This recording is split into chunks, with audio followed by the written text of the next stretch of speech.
해보니까 어떠시던가요? 저는 뭐 몸 상태가 좋지 않아서 목은 다 쉬고 못 가기 때문에 떨려 좀 아팠었는데 요즘 작금의 이 국내 상황들을 보면은 누구도 책임 안 지는 그러한 정치, 책임 안 지는 대통령, 책임 안 지는 야당 대표, 이렇게 다 책임을 안 지니까 그 책임을 국민이 다 져야 된다라는 생각을 가집니다. 여러분, 사람 잘못 뽑아놓으면 모든 책임을 국민이 져야 되는 겁니다. 총선이 11달 남았는데 11달에 돈만 밝히는 저 민주당 무능에도 저렇게 무능한 모습을 처음 봅니다. 국민의힘은.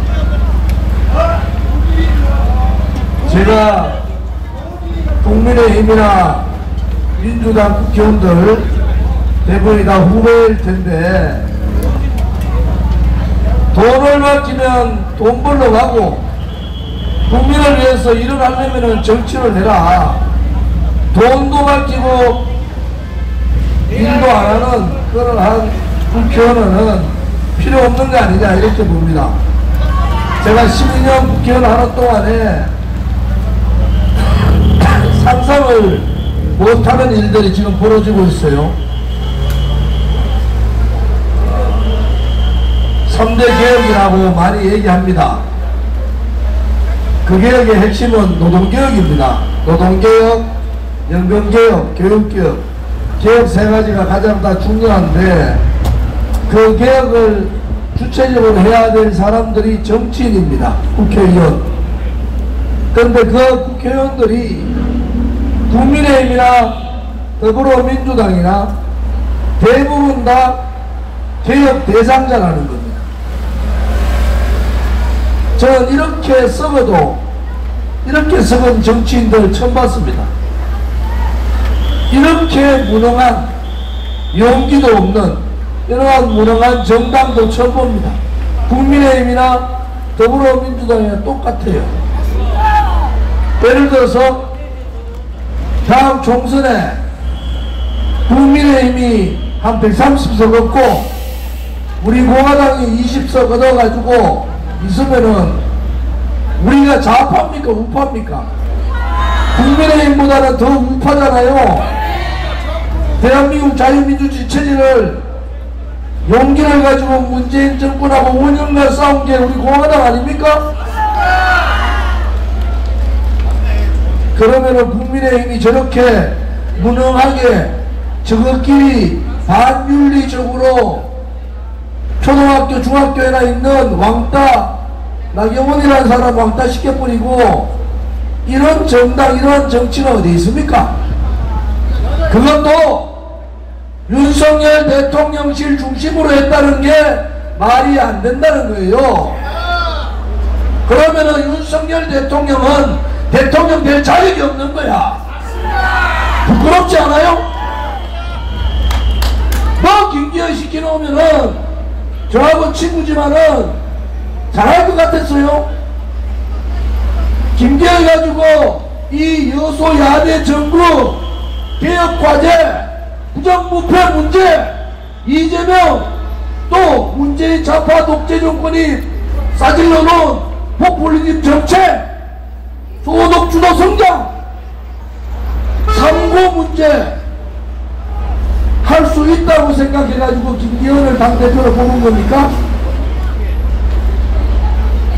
그러면 대통령실에서 책임을 져야 될 거 아니야. 저는 안철수 좀 싫어해요. 왜? 당시에 촛불 들고 나온 사람들을 우리는 미리 알았단 말이야. 그런데 뭣도 모르는 안철수가 광화문에 촛불 들고 떡 앉아가지고 단을 지켜야 된다고. 그리고 석 달 만에 왕따 당했어요. 좌파들이 빨간 애들이 왕철수같이 어리삐리한 사람을 그냥 놔두겠어요? 그래도 이번에 윤석열 정부를 만든 것은 안철수의 공이 크잖아요. 연합정부 한다 치면 연합정부를 해야지. 일개 필부도, 일개 장사하는 분도 말을 하면 지키는 겁니다. 그게 신뢰라는 신뢰, 무신분립, 믿음이 없으면은 같이 갈 수 없잖아요. 윤석열이가 대한민국 국민들한테 무슨 믿음을 줬습니까? 윤석열이가 대한민국 국민들한테 무슨 믿음을 줬어요? 희망을 줬습니까? 우리한테? 코로나 3년 때문에 죽지 못해 살고 있는 자영업자들한테, 소상공인들한테 대통령으로서 희망을 준 거예요? 못 줬지 않습니까? 이재명은 말할 것도 아니고, 솔직히 이재명 같은 인간은 인간 밖으로 쳐놓읍시다. 민주당의 정통 야당이라는 민주당이 돈 봉투를 20몇 명이 처먹었는데도 그거 하나 단속하지 못하는, 그거 하나 정리 못하고 쳐다보고 있는 민주당이 무슨 민주당입니까? 야당의 자격이 없잖아요. 끝장을 내야 되잖아. 껍데기 민주당이나 껍데기 국민의힘, 소위 말하는 껍데기 보수나 껍데기 진보나 다 끝장내야 된다 말이야. 이제 참 보수, 참 진보들이 나와서 국민들하고 손을 잡고 새로운 나라를 만들어야 됩니다.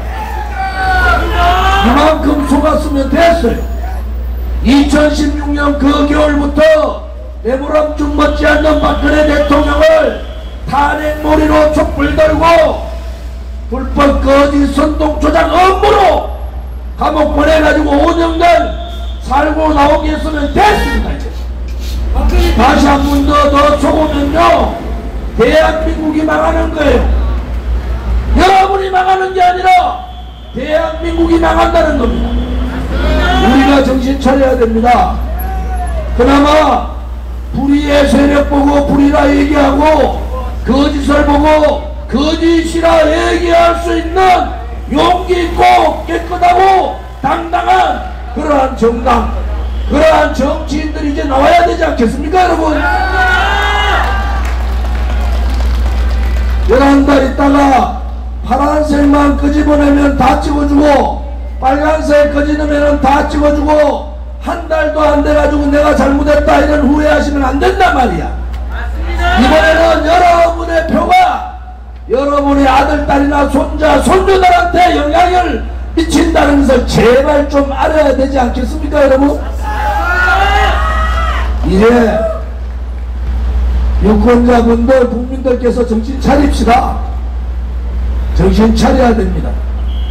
조중동이 보면은 조선일보, 중앙일보, 동아일보, 특히 조선일보, 중앙일보, 거기가 무슨 언론입니까? 거기는 대한민국 국민을 위한 언론이 아니라 저거 조선일보 사주, 중앙일보 사주를 위한 언론들이지 그들이 어떻게 정롱 집필을 하는 겁니까? 그렇지 않습니다 여러분. 제발 좀 정신 차립시다. 좌파 언론도 마찬가지예요. 대한민국이 63년 전 이 나라가 암흑의 시대에 박정희 대통령 각하와 같은 영웅이 태어나셔서 5.16 전쟁을 통해서 이 나라를 이렇게 만드는 거 아닙니까? 영웅을 영웅 대접하지 못하는 나라, 가짜 영웅들이 영웅인 척 폼 잡는 놈들 되겠습니까 여러분? 이제 정치인 탓할 필요도 없어요. 국민 스스로가 깨쳐야 된다 말이야. 국민 스스로가 못 깨치면은 그 다음에 후회해봐야 여러분들은 조금 있으면 다 저 하늘나라 갑니다. 여러분들 아들, 딸이나 손자, 손녀들이 불쌍하지 않으세요? 나라가 이렇게 돼가면 나라가 완전히 뒤집어진다고 생각 안 하십니까? 윤석열 대통령 1년 동안 뭐 했어요? 이재명이 나쁜 놈이지. 이재명 나쁜 놈 맞잖아요. 이재명이는 나쁜 놈이라도 야당 대표니까 윤석열이가 만나야 된단 말이야. 만나야 될 거 아니야. 자기를 위해서 만나라는 게 아니라 국민들을 위해서 만나라는 거예요. 국민들을 위해서. 그러면 만나가지고 저 감옥 안 가게 봐주십시오. 이재명이 그렇게 부탁하나? 그렇지 않잖아요. 자존심 때문에 범죄라고는 못 만난다. 그러면 홀로 정치해야 된다.